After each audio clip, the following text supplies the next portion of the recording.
সন্ধ্যায় বড় দুই দলকে আমন্ত্রণ জানিয়েছেন প্রধান উপদেষ্টা। সার্জিসকে আইনি নোটিশ, চাইতে হবে প্রকাশ্য ক্ষমা। আরেকটা ১/১১ পায়তারা চলছে, মন্তব্য নাহিদ ইসলামের।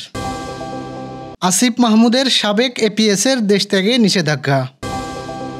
আওয়ামী লীগ ও ছাত্রলীগের দুই নেতাকে পিটিয়ে পুলিশে সোপর্দ। যশোরে মোটরসাইকেল দুর্ঘটনায় পুলিশ সদস্য নিহত, আহত ২। সন্ধ্যার মধ্যে যশোরসহ ৭ অঞ্চলে ঝড়ের পূর্বাভাস। মালয়েশিয়ায় বাংলাদেশি সহ ৫৯৭ অভিবাসী আটক। দর্শক, শুনছিলেন দিনের খবরের প্রধান শিরোনাম, এবার বিস্তারিত। তার আগে গ্রামের কাগজের ইউটিউব চ্যানেল সাবস্ক্রাইব করুন এবং সব খবর পেতে ফেসবুক পেজ ফলো করে রাখার পাশাপাশি ওয়েবসাইট ভিজিট করুন। দেশে চলমান পরিস্থিতিতে বড় দুই দলকে বৈঠকে আমন্ত্রণ জানিয়েছেন অন্তর্বর্তী সরকারের প্রধান উপদেষ্টা অধ্যাপক ডক্টর মোহাম্মদ ইউনূস। সন্ধ্যার পর দুইটি দলকেই তিনি ডেকেছেন। এর মধ্যে রয়েছে বিএনপি ও জামায়াত ইসলামী। তবে শুরুতেই অনিশ্চয়তা থাকলেও পরে বৈঠকে আসবে বলে জানিয়েছেন বিএনপি। প্রধান উপদেষ্টা সন্ধ্যা ৭:৩০ বিএনপি ও রাত ৮টায় জামায়াত ইসলামের নেতৃবৃন্দকে আমন্ত্রণ জানিয়েছেন তার বাসভবন যমুনায়। সামাজিক যোগাযোগ মাধ্যমে উচ্চ আদালতের মর্যাদাহানিকর মন্তব্য করার অভিযোগে জাতীয় নাগরিক পার্টির মুখ্য সংগঠক সার্জিস আলমকে আইনি নোটিশ দেওয়া হয়েছে। আজ শনিবার সুপ্রিম কোর্টের আইনজীবী জসিমউদ্দিন এই নোটিশ দেন। নোটিশে সুপ্রিম কোর্টের রেজিস্ট্রার জেনারেলের মাধ্যমে প্রধান বিচারপতির কাছে লিখিত নিঃশর্তে ক্ষমা চাইতে বলা হয়েছে। এছাড়াও প্রেস কনফারেন্স করে ২ ঘন্টার মধ্যে দেশের জনগণের কাছে ক্ষমা চাইতে বলা হয়েছে। অন্যথায় এই আইনজীবী তার বিরুদ্ধে আদালতে অবমাননার মামলা করবেন।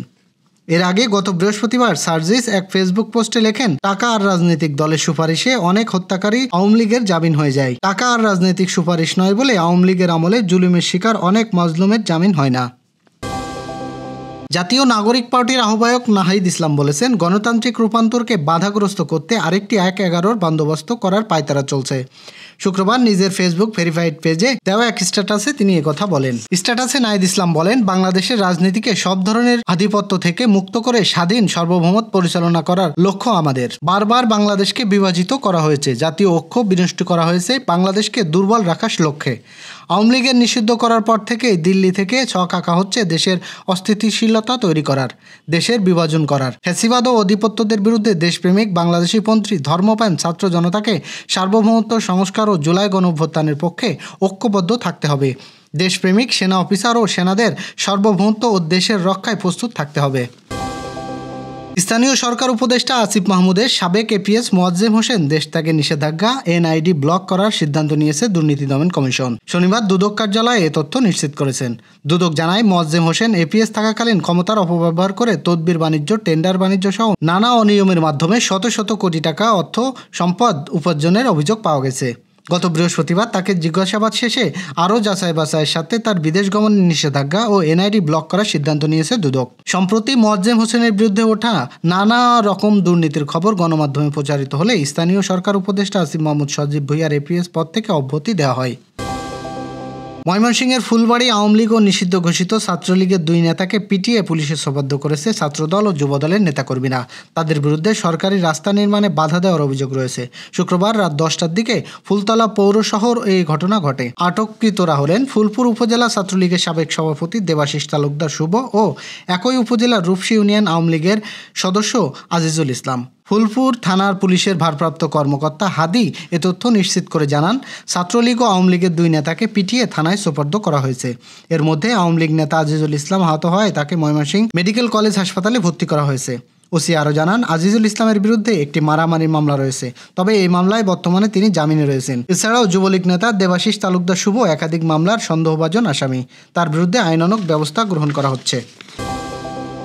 যশোর ঝিনাইদহ সড়কের চুরমানকাটি সাতিয়ানতলা এলাকায় সড়ক দুর্ঘটনায় ফজলুল হক নামে এক পুলিশ সদস্য নিহত হয়েছেন। তিনি খুলনা মেট্রোপলিটন পুলিশের ৮টা পুলিশ ফাঁড়িতে কনস্টেবল পদে কর্মরত ছিলেন ও ঝিনাইদহ জেলার শৈলকুপা থানার ক্ষুদ্র বয়রা গ্রামের বাসিন্দা। এই ঘটনায় আহত হয়েছেন আরও 2 জন। তারা হলেন ঝিনাইদহ জেলার কোটচাঁদপুরের আল মামুন ও রিয়াল হোসেন। তারা 2 জন যশোরের একটি এনজিও সংস্থায় কর্মরত ছিলেন। সূত্র জানায়, শনিবার ভোর 6টার দিকে কনস্টেবল ফজলুল হক মোটরসাইকেল চালিয়ে ঝিনাইদহের দিকে যাচ্ছিলেন। অপরদিকে মামুন ও রিয়াল মোটরসাইকেলে যশোরের দিকে আসছিলেন। সাতিয়ানতলায় পৌঁছালে তাদের বাইকের মুখোমুখি সংঘর্ষ হয়। এতে 3 জনই আহত হন। পরে স্থানীয়রা তাদেরকে উদ্ধার করে যশোর জেনারেল হাসপাতালে নিয়ে আসলে জরুরি বিভাগের ডাক্তার পুলিশ সদস্য ফজলুল হককে মৃত ঘোষণা করেন। সন্ধ্যার মধ্যে দেশের 7 অঞ্চলের উপর দিয়ে ঘন্টায় সর্বোচ্চ 60 কিলোমিটার বেগে ঝড় বয়ে যেতে পারে বলে জানিয়েছেন আবহাওয়া অধিদপ্তর। শনিবার সকাল 9টা থেকে সন্ধ্যা 6টা পর্যন্ত দেশের অভ্যন্তরীণ নদীবন্দরগুলোর আবহাওয়ার পূর্বাভাসে খবরে একথা জানানো হয়েছে। আবহাওয়াবিদ মোহাম্মদ আবুল কালাম মল্লিক স্বাক্ষরিত বিজ্ঞপ্তিতে বলা হয়, আজ সন্ধ্যায় যশোর, খুলনা, বরিশাল, পটুয়াখালী, নোয়াখালী, চট্টগ্রাম অঞ্চলের উপর দিয়ে পশ্চিম উত্তর পশ্চিম দিয়ে ঘন্টায় 45 থেকে 60 কিলোমিটার বেগে বজ্রবৃষ্টি সহ অস্থায়ী দমকা হাওয়া, ঝড়ো হাওয়া সহ বয়ে যেতে পারে।